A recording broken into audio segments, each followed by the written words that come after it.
এটা যেন মানুষে যেন খাইবে, গরু তো দূরে থেকে খাইতো না, এগুলো পচা চাল। কি কারণে পচা চাল এটা আপনারা তদন্ত করেন, তদন্ত করে দেখেন।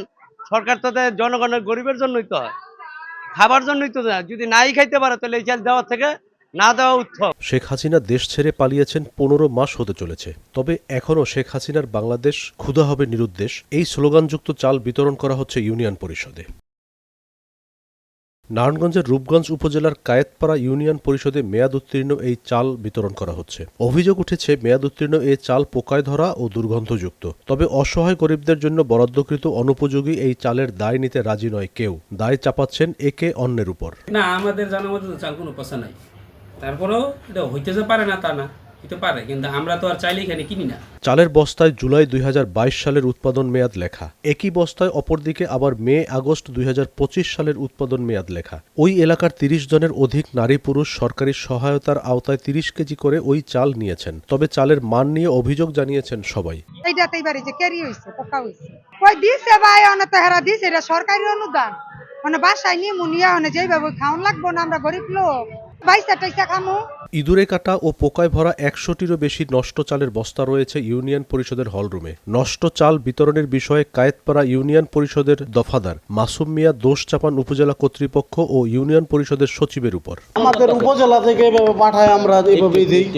উপজেলা থেকে এই মাসে আসছে, আজকে ডেট হয়েছে চাউলের, কিন্তু আমরা তো আর এটা তো আমরা আর উৎপাদন করে দিচ্ছি না, আমাদেরকে উপজেলা থেকে দেয়, আমরা উপজেলা থেকে নিয়ে আসছি। ইউনিয়ন পরিষদে আনার সময় চাল যাচাই বাছাই করা হয়েছিল কিনা এ বিষয়ে জানতে চাইলে কায়েতপাড়া ইউনিয়ন পরিষদের সচিব রিয়াজউদ্দিন সম্পূর্ণ দোষ উপজেলা কর্তৃপক্ষের উপর চাপিয়ে দেন। নষ্ট না, বস্তাগুলা কিছু ফাটা আছে হয়তো, কিন্তু চাউলগুলো নষ্ট না। আমরা দেখিয়ে আনছি এবং এইভাবেই দিছে, এইভাবে আমরা বিতরণ করছি। আসলে উপজেলা থেকে এইভাবে দিছে, আমরা সেইটাই দিচ্ছি। ওইখানে যা চাল ছিল এখানে যে লেভেল আছে ওইটা, কিন্তু ওই যে পোকাযুক্ত কেরিযুক্ত এটা হয়তো দুই একটা জায়গায় হইতে পারে, কিন্তু ওভারঅল এরকম। একই সুরে সুর মিলিয়ে তার দায় এড়িয়ে যান উপজেলা খাদ্য নিয়ন্ত্রক আরিফ মোহাম্মদ, যার দিকে সব অভিযোগের তীর তিনিও পাল্টে ফেলেন সুর। হ্যাঁ ভাই, আরিফ মোহাম্মদ বলছিলেন? হ্যাঁ, এটা আসলে গুদাম থেকে দেয়, তো আপনি একটু গুদামে আলাপ করতে পারেন, আপনি গুদামে যান। চালটা গুদাম থেকে বেরোয়, তো ওরা ওই জায়গার মধ্যে কবের চাল কি, ওটা কোথা থেকে আসছে, ওই জায়গায় ওইটা ডিটেলস আছে। একইভাবে দায় এড়িয়ে গেলেন গুদাম পরিচালক আসাদুজ্জামান তুহিন। ওইটা কোন ভাবে বা কিভাবে ওইখানে কারো কাছে গেছে কিনা, আমাদের কাছে কোনো পুরাতন বস্তা নাই। তো এখন আমি তো এটা আসলে সরজমিনে দেখলে বুঝতে পারবো, কারণ হচ্ছে সিটি মিলের চাল, এটা অনেক তারা আপনার হচ্ছে কোয়ালিটি সম্পন্ন চাল সরবরাহ করে।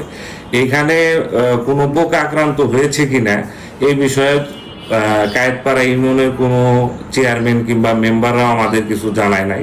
এই বিষয়টা আপনাদের মাঝ থেকে আমরা শুনলাম।